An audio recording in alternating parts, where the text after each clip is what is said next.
Board परीक्षा परिणाम में ज्ञान ज्योति एकेडमी हायर सेकेंडरी स्कूल का उत्कृष्ट प्रदर्शन। मिस रोड स्थित ज्ञान ज्योति एकेडमी हायर सेकेंडरी स्कूल के छात्रों ने मध्य प्रदेश शासन स्कूल शिक्षा विभाग द्वारा जारी 10वीं एवं 12वीं के बोर्ड परीक्षा परिणाम में उत्कृष्ट प्रदर्शन किया है। ज्ञान ज्योति एकेडमी हायर सेकेंडरी स्कूल के डायरेक्टर ज्ञानेंद्र दुबे ने बताया कि स्कूल की 10वीं एवं 12वीं परीक्षा के बोर्ड परिणाम 92% रहे। ज्ञान ज्योति एकेडमी क्षेत्र में उत्कृष्ट शिक्षा के लिए जाना जाता है। ज्ञानेंद्र दुबे ने बताया कि उनके द्वारा कोशिश की गई कि कम फीस में छात्रों को बेहतर शिक्षा मिल सके। ज्ञानेंद्र दुबे मध्य प्रदेश अशासकीय शिक्षण संस्था संघ के प्रदेश प्रवक्ता भी है। मध्य प्रदेश स्कूल शिक्षा विभाग द्वारा शहर से दूर के क्षेत्रों में जहाँ शिक्षा की बेहतर व्यवस्था नहीं थी, ऐसा प्रयास किया गया।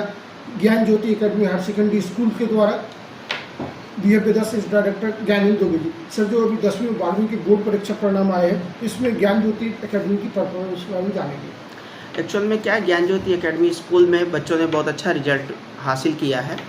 मैक्सिमम 93% तक बच्चों के आए हैं। 90 से 93 के बीच में 6 से 7 बच्चे हैं। बहुत सारे ऐसे बच्चे हैं जिनके 80 से 89 तक है, तो रिजल्ट तो अच्छा है। एक ओवरऑल 10th एंड 12th का रिजल्ट कैसा था? बहुत अच्छा था। 100% तो नहीं था। हमारे ऐसे बच्चे जिन बच्चों ने 10th में जब एग्ज़ाम दिया था बहुत अच्छा रिजल्ट लेके आए थे, जो अब इस बार के 2025 के एग्ज़ाम में उन्होंने 12वीं की परीक्षा दी, वो बच्चे अपने पेरेंट्स को कन्विंस करके रेगुलर स्कूल ना आकर डमी के तौर पर स्कूलों में एडमिशन्स लिए। और जिस तरह से कोटा में कोचिंग क्लासेस खुली हुई थी, उसी तरह से आज की डेट पर इस भोपाल के अंदर MP नगर में कोचिंग क्लासेस खुल गई हैं, जो बच्चों को गुमराह करने का काम कर रही हैं। और मैं कहता हूं कि ऐसे बड़े शहर जहां पर इस तरह की कोचिंग की व्यवस्था है, अच्छे बच्चे अच्छे नंबर लाने से वंचित रह जाते हैं। तो शासन ने प्रयास भी किया था कि कोई भी कोचिंग संस्थान किसी भी डमी स्टूडेंट्स को नहीं बैठाएगा, उसके लिए भी शासन को कड़ा थोड़ा रुख अपनाना चाहिए। देखिए, शासन नियम बना देता है, लेकिन नियम को मैदान तक लाने का काम नहीं करता है।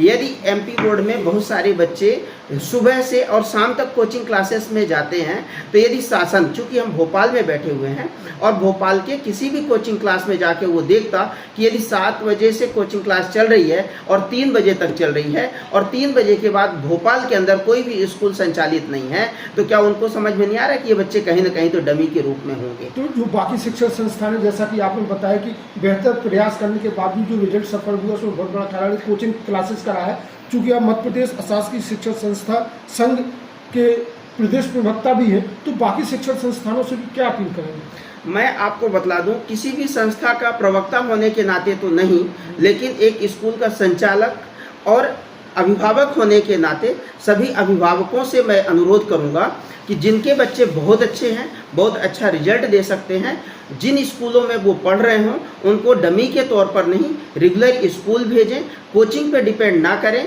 क्योंकि सारे बच्चों की सुबह से लेकर और दोपहर तक सारे विषय की 40 मिनट 45 मिनट की रेगुलर क्लासेस होती हैं। बहुत अच्छे टीचर्स होते हैं। जो टीचर्स स्कूल में पढ़ाते हैं वही टीचर्स कोचिंगों में पढ़ाते हैं। इसलिए डबल दोहरी मार्क्स से बचें और बच्चों को रेगुलर स्कूल भेजें। चूंकि जैसे IIT परीक्षाओं में उन्होंने 75% 12th में मस्ट कर दिया है, तो बच्चों की मेहनत भी बेकार चली जाएगा कि अगर वो इस तरह का काम कर पाते हैं। एक्चुअली मैं आपको बतला दूं, 75 तो बहुत दूर की बात है। ऐसे बच्चे जो हमारे यहाँ 90% लेके आए थे 10th क्लास में, 11th और 12th रेगुलर ना आने की वजह से उनका रिजल्ट फेल की कगार में है।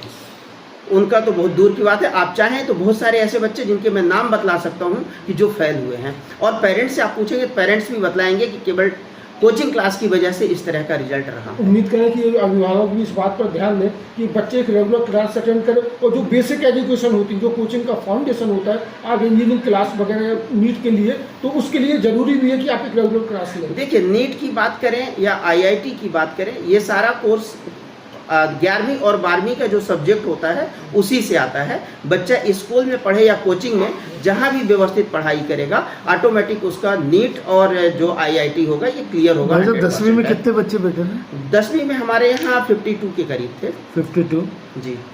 और 12th में सर? 12th में 48 के समथिंग। कितने बच्चे अपेयर हुए मैडम?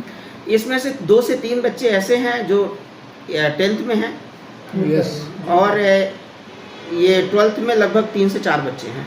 3 से तो 4 highest percentage highest percentage 12th class 10th का 92% है यस हाईएस्ट, और 12th का जो है तो 92.8। बी साइड से अगर देखा जाए तो ज्ञान ज्योति एकेडमी पर ना सिर्फ एजुकेशन बल्कि एक ओवरऑल डेवलपमेंट, जो पर्सनालिटी डेवलपमेंट है, स्काउट्स की यह व्यवस्था है, अन्य गतिविधियों पर भी बहुत फोकस किया जाता है। हम अपनी स्कूल के टीचरों की मेहनत और बच्चों की मेहनत से 100% संतुष्ट हैं, क्योंकि ये वो बच्चे हैं जिन बच्चों के माँ बाप बहुत ज़्यादा पढ़े लिखे नहीं हैं, आर्थिक व्यवस्था उनकी उतनी अच्छी नहीं है, और ये बच्चे चूँकि कोचिंग पे डिपेंड नहीं थे, रेगुलर स्कूल आ रहे थे, जिसके वजह से इतना अच्छा परफॉर्मेंस दे पाए हैं। धन्यवाद। धन्यवाद। Thank you.